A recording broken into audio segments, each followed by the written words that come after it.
又嚟到錄音小百科嘅時間啦。好，大家有冇聽過咩叫做犯太歲呢？咁想知道犯太歲究竟係咩化解方法呢？記得睇埋落去啦。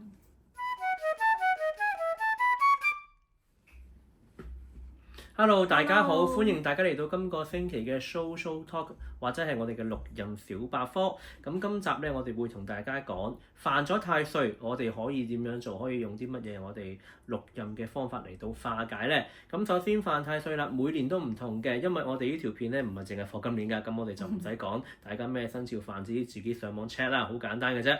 咁犯咗太歲。有咩先兆咧？其實喺每年嘅立春之前3個月度都會開始有啲唔妥㗎啦。如果你真係犯太歲嘅時候，我哋可能會覺得喂好唔順喎，好黑仔喎，突然之間有病喎，明明平時都冇㗎。咁除咗好攰、好盛或者俾嘢搞之外咧，其實沖咗太歲都可以開始有啲問題出現嘅。咁開始有問題出現咧，其實就已經可以請大家相熟嘅師傅開始可以寫定一啲太歲符啊，做定一啲犯太歲嘅法事啊、攝太歲啊咩成咁樣都可以做定㗎啦，預備定都得嘅。咁我哋首先講一講我哋本門嘅錄音方法先啦。咁錄音我哋可以有幾個套餐嘅，咁因為始終都有平有貴，因合乎大家善信嘅budget啦。我哋好講 budget 嘅。咁第一個方法最簡單嘅就淨係請一條符翻屋企，咁就係當年太歲嘅符，咁就擺喺大家嘅銀包啊，或者擺喺身體上面。記住唔好擺落 pat pat 袋啊，pat pat 袋千祈唔好擺喺腰對上，咁就可以隨身攜帶。咁呢個係最平嘅方法。咁第二個方法咧就會一倍價錢啦。咁因為我哋會係寫2條符，咁2條符咧，咁我哋就會一條就係當年太歲，一條就係本命太歲，咁就2條符代埋一齊咧，咁力量就可以同可能有咩事嘅時候，當年太歲會同你講：喂，呢一個善信咧，我照住㗎，咁你唔好搞啦，咁就會個效果強好多。咁呢個就貴少少budget。咁再有個再更加貴少少budget咧，咁就係會做一個小型嘅太歲法事。咁呢個太歲法事就好似我哋平時嘅法科法事咁樣啦。咁我哋亦都會請神啦。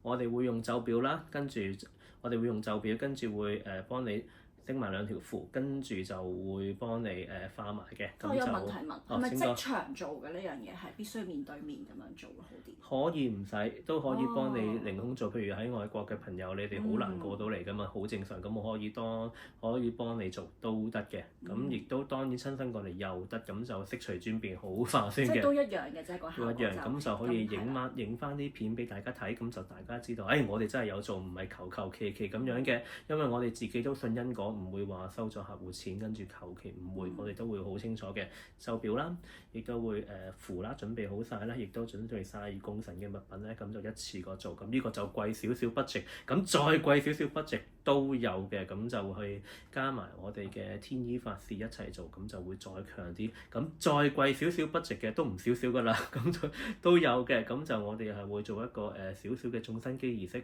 咁加埋一齊咧，咁就萬無一失。百殺千蟲，百無禁忌，咁就好好多㗎啦。即係因應個人需要以及嗰個嘅 budget 問題啦，咁樣啦，係啦。咁其實最簡單，即係要一條符都其實已經夠㗎啦。其實真係講真嘅，一條符都夠㗎啦。最近都有個善信，其實佢係外國㗎喎。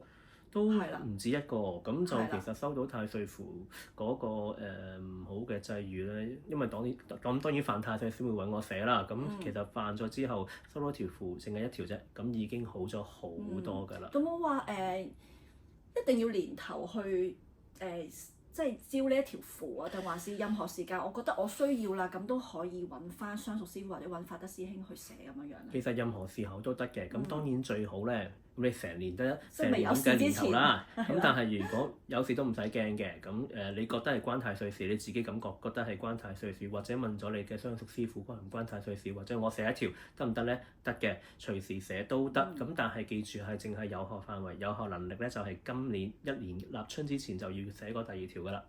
係啦，咁有冇話需要還太歲咁樣樣啊？還太歲其實我哋稟咗神㗎啦，你當還太歲可能過嚟你揾你自己，如果你揾相熟師傅或者去廟嘅，咁你就做個還神儀式啦。咁如果係其實你最簡單嘅嚟上柱香啦，俾少少香油錢就得㗎啦。即係有冇話係咩時候咧，或者係定還是攞太歲符嗰陣時已經係做埋呢樣嘢，定係年尾嗰陣時做啊？呢兩樣都得。哦，悉隨尊便，大家咩時間？因為大家都市人其實真係好忙，亦都冇時間夜夜上師傅度，或者我外國夜夜飛翻嚟，呢個係唔划算噶嘛。咁所以就可以幫你做埋都得。係啦，即係就唔同咯。如果普通善信就可能一定要年尾去翻嗰個廟啦，度做翻個還神儀式嘅。咁如果揾到法科師傅去做咧，個儀式就有少少唔同啦，可以係啦，就方便好多係咪？可以話方便啲啦。好。好，咁我哋嘅今日嘅六壬小百科太歲篇就嚟到呢度啦。鍾意睇我哋嘅頻道，記得訂閱、讚好同埋分享啦。我哋下條片再見，拜拜。